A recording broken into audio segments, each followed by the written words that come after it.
Hello, and welcome to The Mind of a Therapist, a podcast where I interview psychotherapists and helping professionals and what they're passionate about in order to provide you with messages of encouragement and hope. I'm your host, Andrew Earle. The Mind of a Therapist is sponsored by Psychological Counseling Services, healing hearts and transforming lives. Look into our intensive at pcsearle.com. In today's interview, I interview my wife, Natalie Earle. Natalie is a certified functional nutritional therapy practitioner who helps individuals with acne, low mood, and low energy to experience more confidence, vibrant energy, and clear skin. Her journey started with soothing the aftermath of childhood trauma, which manifested as acne, PTSD, anxiety, depression, eating, and gastrointestinal disorders. Natalie began learning more about gut health and the benefit of nutrition therapy to improve mood and energy.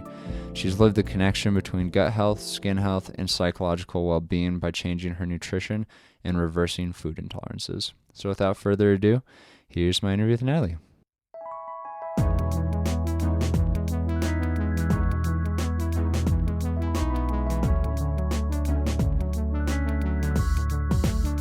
All right, Natalie, welcome to the podcast. Today we're going to be talking about how food, and more specifically fermented foods, influence our mood and mental health. So to start off, will you talk a little bit about how food influences our mood? Yeah, I thank you so much, Andrew, for having me on the podcast.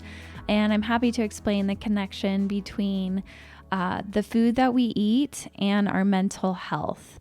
So if you are interested in reading some really good books out there, there's a great book called The Gut and Psychology Syndrome Diet.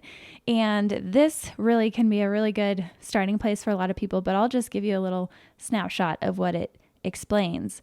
So our gut microbiome, so this is the environment of bacteria that live in our intestines, and they help us. We have a symbiotic relationship with these different bacteria in our digestive system, and they help us digest our food. But they do a lot more than just digestion. A lot of people don't realize that 70% of our serotonin, which is a neurotransmitter that a lot of people might know as the happy neurotransmitter, is produced in our digestive tract by the help of certain bacteria. And so we can pay a lot of attention to the different types of food that we eat to help nurture and nourish this beautiful symbiotic relationship of this environment in our digestive system to help encourage different neurotransmitters and balance in the brain. And so that's how, on a basic level, how the gut and what we eat influences the gut, and that's a basic term for what we like to know as the gastrointestinal tract. And that was a very thorough explanation of that connection.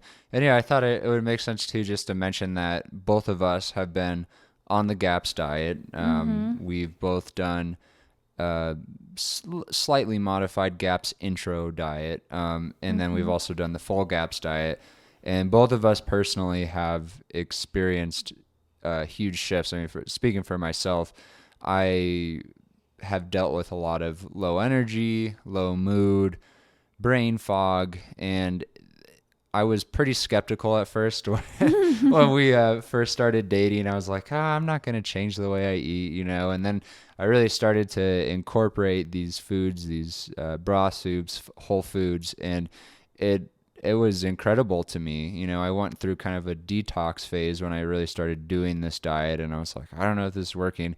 And then in the long term, I've seen a huge shift in my brain fog, and just have more sustained energy throughout the day, and it's really been connected with the mental health work that I've done. Yeah, definitely. Me too. Like you said, we both have done the GAPS diet. And so the GAPS diet, again, also is written by Dr. Natasha Campbell McBride. She's a neurologist and a medical doctor, and nutritionist. And so, the basics of the GAPS diet really, I use them a lot in my nutrition practice with individuals because they are kind of the cornerstones of different nutrition practices that we are missing in our modern day life. One of those is fermented foods, and that's what we want to highlight in today's podcast, right? And so this is an amazing statistic that humans have been fermenting foods for over 9,000 years. And so we really, in our modern life, especially in the United States, have taken a lot of steps away from fermenting foods and culturing foods, which is often a byproduct of industrialized foods, which take out the artistic creativity that goes into fermenting foods, where not every fermented food tastes the same. And we can't really find that in the grocery store because most people wouldn't buy that necessarily. Sure. And you were just sharing with me earlier today, will you share with our listeners, there's some peer-reviewed literature that has made this connection between fermented foods and mood. Will you elaborate on that a little bit? Yeah, definitely. So there was a recent study done in 2019 with over 600 individuals, and their main findings were just that the lower diversity of the microbial bacteria that are in the gut, that was highly associated with an increased level of stress and anxiety. And so the study was looking at the relationship between the gut microbiome and personality traits. And so they found that people who had larger social networks were also found to have more diverse microbial communities. And even bigger, I think the biggest finding was that people who ate more foods with naturally occurring probiotics, as well as prebiotic foods, they had significantly lower stress levels and less anxiety and less neuroticism, and they were less likely to suffer from mental illness. And this was actually, this relationship between eating fermented foods and the mental health was not found among individuals that were actually taking probiotic supplements. So you actually do have to eat the food, which is, I think, a common kind of shortcut in our medical, even in the alternative medical field. We want to give a pill to fix these mental issues or even physical issues. And a part of my work is, and I think our lifelong journey as humans is to reconnect to all the different parts of us. And so this can be one way is reconnecting to our food by getting involved with the process of fermenting foods. But you can also take, small steps in the direction of eating fermented foods, especially if you have never eaten them before. You might not want to just jump in and make your own. And one of my favorite foods to get started with, getting into fermented beverages, is actually kombucha. Kombucha is a kind of a fermented tea that is high amounts of probiotic diversity, and it's kind of like an adult soda. Nice. That I like to give people, a really, it's kind of sweet and a little tangy and bubbly too. So people like it, instead of when I, recommend to reduce the sugar consumption in general, because that can also be really beneficial for the gut. I want to kind of sneak in something better, a better than option. Sure. And I hear that a lot of people who are trying to kind of step away from sugar, which I know you highly recommend, an easy step is kombucha. And so like not only are they like having a drink that has a lot less sugar, if very little to no sugar, they're also like incorporating these probiotics, which like have a direct effect on one's health. And so I know there's a lot of different brands of kombucha, you know, when you go into the store. Are there certain things to look for when you're reading the ingredient list, or are there certain brands? I know that when like the industry gets their hands on some of these healthier foods, sometimes they cut corners or add sugar. Yes. So where can you guide people with that? Yes. That is very true, Andrew, that when industrialized foods start to make the market, there's going to be a lot more cutting corners. So optimally, if you can make your own kombucha, that's a great thing, and maybe you can get there someday.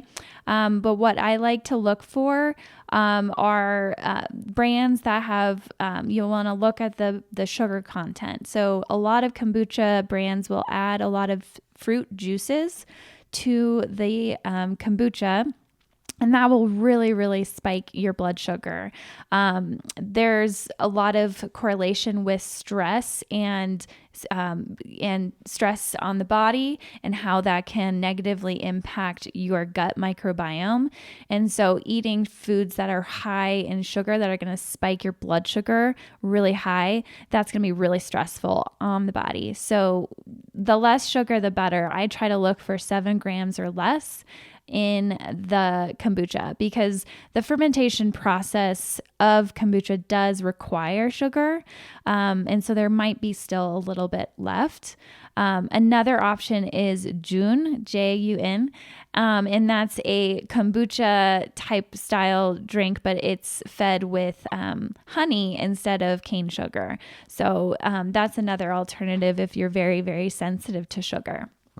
So the less sugar, the better, and look at the ingredient list for fruit juices that are added to it, and maybe steer away from those brands. Yes, less is more with the fruit juices, and that you're going to get a lot more beneficial bacteria from the longer fermented type of kombucha, which usually those will have less sugar.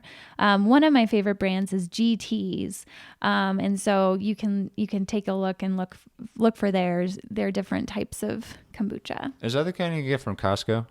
I think so. Okay, because that's kombucha can seem kind of expensive, but yeah, I think I've seen like really big jars of theirs in like your average grocery store, and then I've seen like a big pack of it at Costco, so that can shave it down to like a couple dollars per drink versus like $3 or $4 if you're just buying it elsewhere. I'd love to talk about some other types of fermented foods. Sure. Is not a good time? Yeah. So if you don't like the kombucha, don't fret, because there are so many different types of fermented foods out there. Every single culture in the world has their own fermented foods. So, miso is a traditional Japanese fermented food, and that's another great option. The other favorites of mine are a category of fermented foods called lacto fermented, and that just means that they're going to have more lactobacillus in them, which is a great probiotic strain that supports the gut. And so sauerkraut is a common, it's kind of a new favorite food out there. And you don't want to get you want to specifically look for the sauerkraut that does not have vinegar in it. So that's what the lacto fermentation process does, is you're taking water and salt and vegetables, and that environment allows for the bacteria on the vegetables to ferment. Whereas if you had vinegar in that added in there, that would really halt a lot of that probiotic development. Another good option are pickles, but those are another type of food that often in the grocery stores you'll find them with the vinegar in it. But a particular brand that I like that is lacto fermented is the Bubby. It's called Bubby's Pickles, and it's the dill pickles. And then another brand for the sauerkraut is Wild Brine, and I think you can also get that at Costco these days, which is awesome. But again, with the point of fermented foods is getting just your own environment of probiotics as well as a more diversity of those. So one of the problems with store-bought fermented foods is that they often flash ferment or inoculate with very specific strains. So that will create a consistent product, which is great for, consumerism, but it won't necessarily inoculate the full diversity of microbiome that you're looking for. So making your own is really, truly optimal. Yeah. And another potential resource I just thought of was local farms, or local farmers markets. Yeah. I've often seen ferments, kimchi, sauerkraut at local farms. Sometimes there's people, and that would probably be like one of the best options if you're not wanting to do it yourself, right? Yes, definitely. Yeah, you can always find ferments at farmers markets because it's a great way to preserve vegetables and reduce food waste. If you have a lot of cucumbers and you just can't sell them all, make some pickles. It adds value and health too. Sure. Yeah, I think one thing that I would say when you're starting to add these fermented foods back into your diet, if you haven't had them in a while, another, couple other options are yogurt and kefir, or beet kvass, which is another lacto-fermented vegetable drink.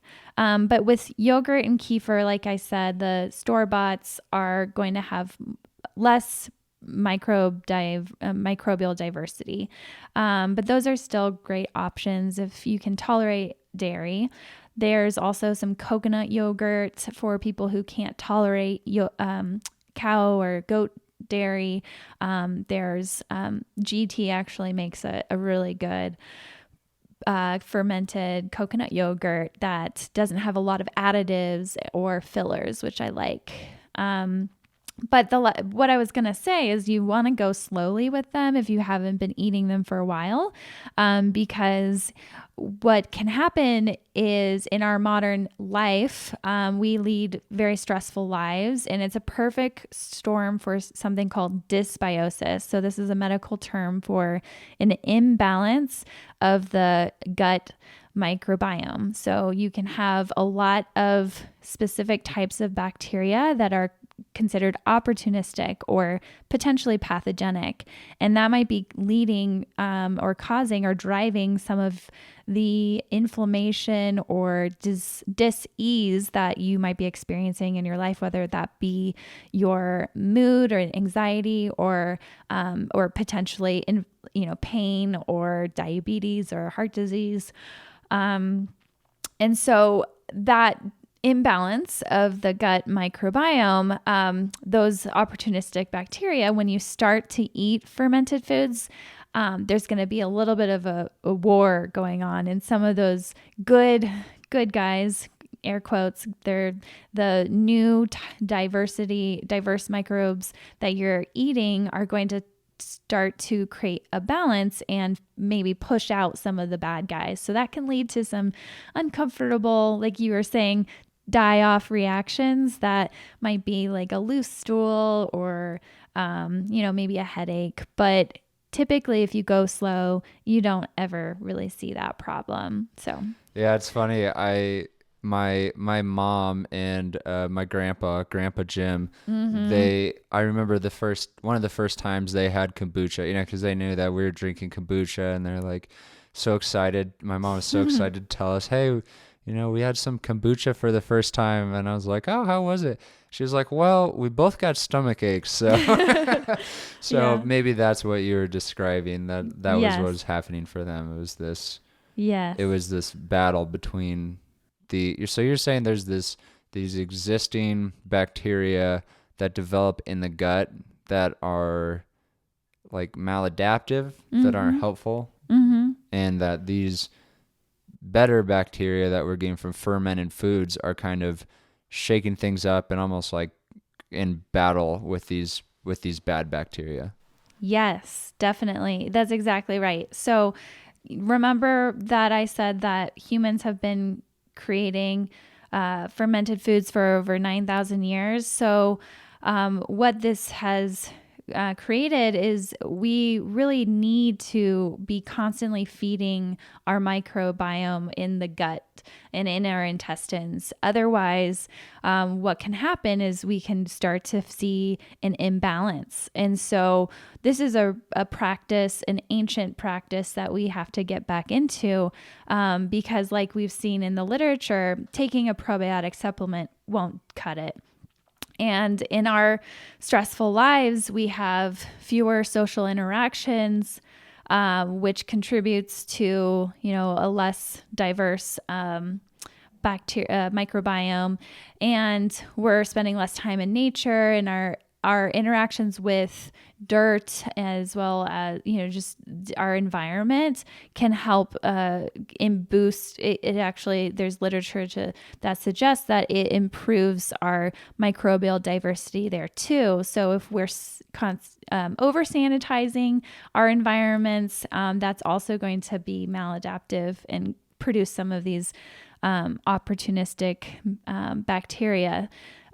So by eating it naturally, we can continue to foster this balance in our bodies.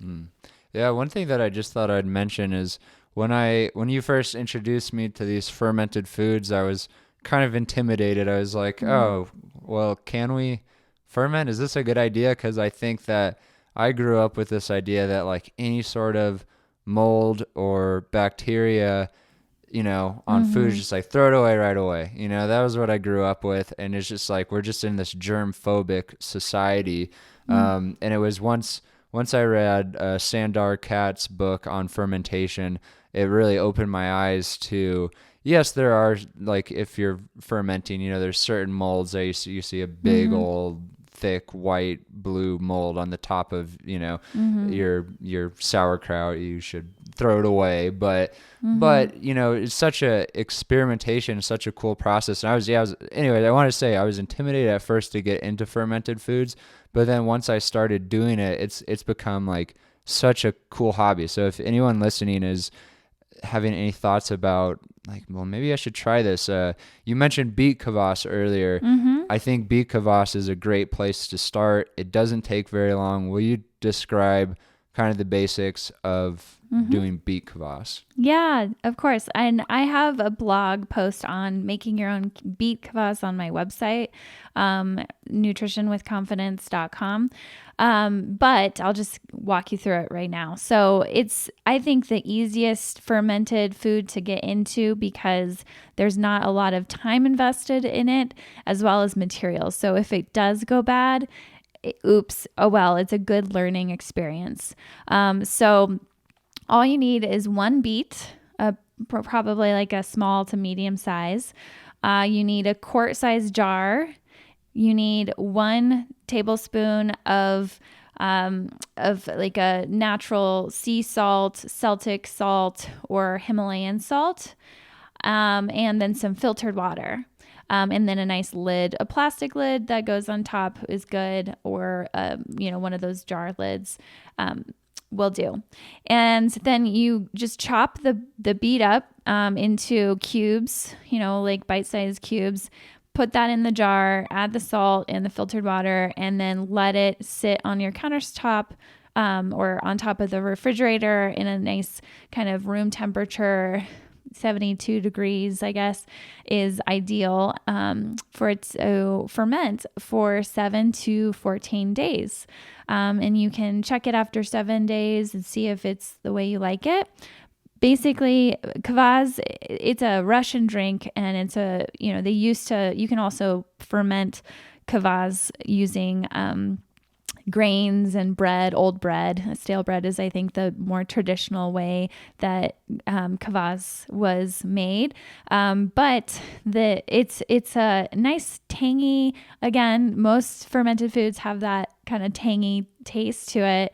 But it's a little sweet because of the beet, and a little savory also. There's some residual salts that are left over that kind of continue to keep that environment natural. And, back to your point about kind of our fear of microbes, I think it is really, a shift in our perspective to when we start to realize that our bodies are actually made up of more bacteria than we are of human cells. There's, 10 to the 10th, I think, bacterial cells in our digestive system and on our skin and all over our bodies. And so I learned that from the Gut and Psychology Syndrome book. And that was a huge realization that we can't fight these guys all the time. There's more of them than us, to be honest. And so instead of coming to the table with that kind of oppositional perspective, we can come to the table with more of a, how can we work together? Because that's how we have for over 9,000 years. Yeah. Well, that reminds me of what you're talking about earlier, and just that, not being in opposition with these bacteria, but also with others, and that piece of social connectedness. I think that piece of literature was so interesting to me, that there's this connection between our social connection and our gut health. And, it's like, which one came first? They don't know. Right. But, right. It's a bi-directional relationship between the gut and our brain, is what they've found. So definitely when you're in an environment that's stressful, that's going to affect your gut. But also by eating, foods that aren't as stressful on the body, that's also going to affect your brain. And then, this research with being connected and having larger social connection, that's definitely going to improve your gut and your psychological health too. So it is hard to know what comes first, but I think if we kind of come at it from different angles, that can be really supportive to us. Sure. Yeah. Grow both of those areas in our life, the fermented food and social connections. And in my field, psychotherapy, there's a plethora of literature, that suggests social connection, ultimately helps decrease depression, anxiety, all of these markers that we're trying to avoid. And I guess the best thing to do is to ferment foods with your friends and family. Yeah, I think it is. Actually, I was just going to say that I think it is very kind of a byproduct of once you get into making your own food and fermenting, or, you're going to need help, and you're going to have to reach out to, a nutritionist maybe, or get connected with a group that's into fermenting foods, or get access to raw milk to make your own yogurt or something like that. So you're going to get connected to farmers and your family, because it is an exciting thing that you created and you can share with people. People will think you're weird at first, but they'll join in, and and that's, what's wrong with weird. All right. Well, is there anything else for us to cover on this topic of fermentation, gut health, and how that is connected to our mood? Yeah, no, I mean, I could talk about this for hours. So, with the nuances of how many different foods there are to ferment. But I think we covered all the, just the detail, a pretty good detail of the basics to get started and to improve our mental health. Great. And so we've talked about, we've done a good dive into fermented foods and how those are helpful for our mental health. Will you just do, like, in a nutshell, someone who is just from your nutrition standpoint, as a nutritionist, like, what are, some core pillars, just a few core pillars for people to focus on as they're looking for foods that are going to support their mental health. Yes. Yeah. So, the kind of cornerstones that I'm always talking about in my nutrition practice are the gut healing cornerstones. So, I try to encourage people to start adding these right away before we start taking foods away. I think it's easier when you start nourishing the body with these really nutrient dense foods, to then start to, take away some of the sugar and take away, maybe there are sensitivities or whatnot. So the first cornerstone is actually meat stock and bone broth. So this food specifically contains a lot of collagen and gelatin, and these are amino acids, which are proteins, and every cell in our body is built of protein. And so we really, as well as the neurotransmitters that we have, that really influence our mood. So we need to have these, this type of food in our diet. Pretty much, I try to get it in daily. But to start out with, I just try to get people to make it once a week, or, make sure you can buy some really good brands now that are in the freezer section, not on the shelf, because fresher is best and more nutrient dense. And so, in the freezer, it's a lot safer too. You're not going to get weird bacteria from a boxed broth. And then second is the fermented foods, right? So we just covered a lot of those. And then third are non-starchy vegetables. Non-starchy meaning the leafy greens, and carrots are actually a little starchy, but carrots are great. The starchier vegetables that are common in our society, like potatoes, and some, legumes and grains, some of those are really, really hard to digest and kind of can feed some of those bacteria. So we try to limit those because they can cause or contribute to some of the stress that is affecting the gut and the brain. But we just really want to emphasize a huge diversity of vegetables. So if you're someone who primarily is eating just, potatoes or, primarily potatoes or very little vegetables, then, just try to pick one new vegetable a week. And I try, you're not going to probably like it, but try it 20 times because you might find that it grows on you. And a lot of the time, when we start to eat these different foods, we might have some, if we're not used to it, the bacteria that are there in our gut aren't going to be ready for it. So we rely a lot on our bacteria and our digestive system to help us break down that food. So really just trying for a diverse amount of vegetables. One piece that I want to add to that too is the most helpful thing for me with that was doing a CSA. When I was in California, I was starting to incorporate healthier foods into my diet. CSA stands for Community Supported Agriculture, and it's local farm, which it's cool to support a local farm, a local business, and what they do is they'll give you a box every week, and it's just whatever vegetables are seasonal. So you get a lot of vegetables that you wouldn't normally eat. They're probably grown healthier than they grow them in the industrial organic or just industrial, like monoculture operations in California. And it's just a good way to force you. And I think there's another one too, where they send you like seconds, right, in a box. Oh yeah. Do you remember what that's called? Oh shoot, I don't. My friend. Okay, well, if we think of that, we'll put that in the show notes. Yeah. Okay, sorry, I interrupted you there, but yeah, no, so that's we got really ferments, important. bone broth, vegetables. Yeah, and then and I love that you mentioned the CSA because that's a great place to get your microbial diversity. Sometimes there's soil left on the plant, and that's that, definitely try to wash some of it off because it gets a little gritty, but having that exposure to the soil is so, so good for the microbiome.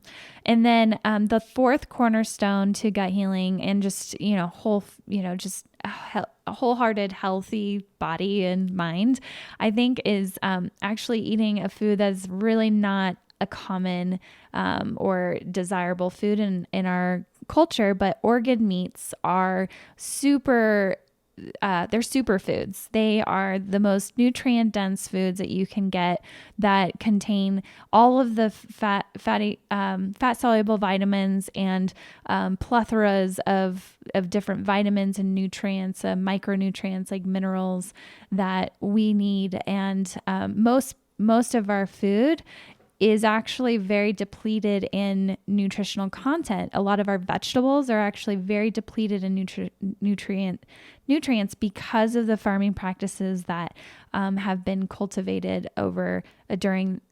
because of industrialized farming practices. We're losing soil, we're losing nutrients in those foods. So organ meats, preferably from grass-fed, organic, animals, that way you can get, that you're getting the most nutrients from that type of that animal too. But I know it's hard to eat those at first. I never really liked liver and never grew up liver and onions, right? Yeah.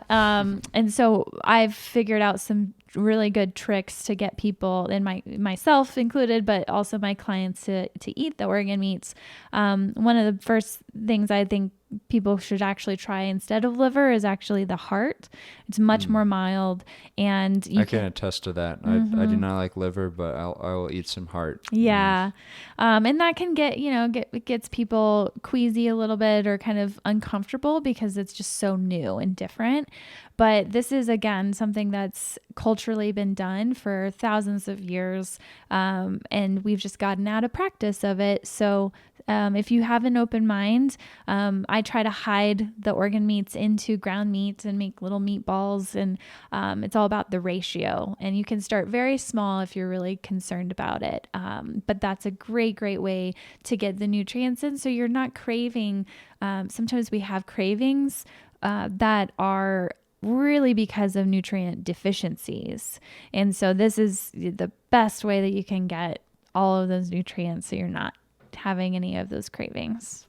And yeah, I'd love to have a future conversation on the podcast if people are interested in sourcing of meat and sourcing of vegetables, because I know that that's a huge conversation. And then also that piece of like what are starchy vegetables, what are these vegetables and meats that we should really focus on, incorporate into our diet. Yeah. All right. Well, we're getting towards the end of our time. The question I like to ask at the end of the interview is, what's a message of hope that you'd like to leave the listener with? I think that, and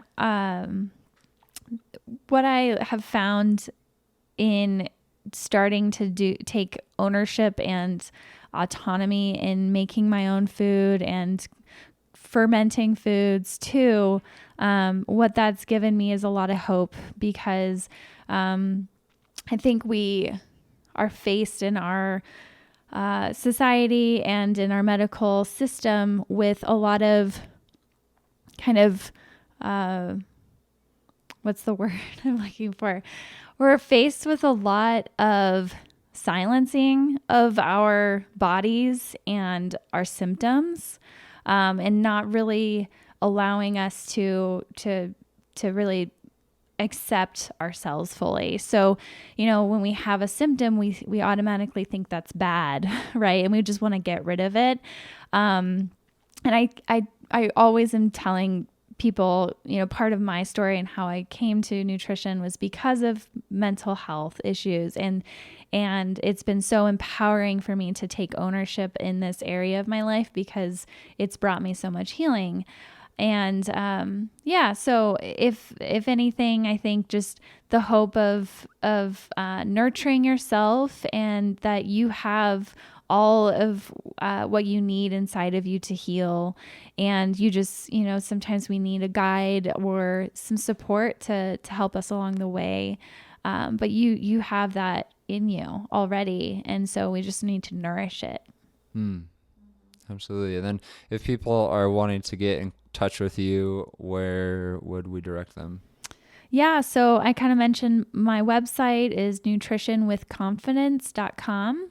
I'm also on Instagram, Nutrition with Confidence is my handle. And I, offer one-on-one consultations with individuals, and I have online courses and material for recipes and really just helping people along this journey, because it is hard for sure.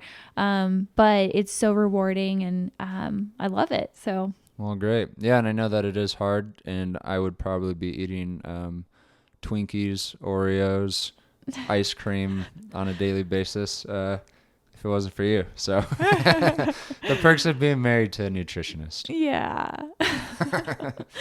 All right. Well, thanks so much for being on the podcast, Natalie. Awesome. Thanks, Andrew.